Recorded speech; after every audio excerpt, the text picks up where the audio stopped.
سابق chief justice کے دور میں مجموعی طور پر صورتحال عدالتی انصاف کے تقاضوں کے برخلاف ہی رہی۔ عمران خان کی درخواست پر یا عمران خان کے خلاف کسی بھی مقدمے کی سماعت کے لیے جو بھی بینچ بنایا جاتا اس کا جھکاؤ واضح طور پر عمران خان کے حق میں دکھائی دیتا تھا،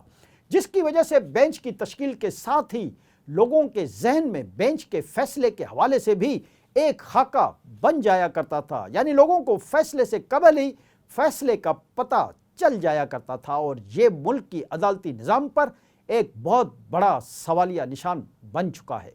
پنجاب میں عثمان بزدار کے بعد حمزہ شہباز شریف وزیر اعلیٰ بنے تو معاملہ سپریم کورٹ میں آ گیا،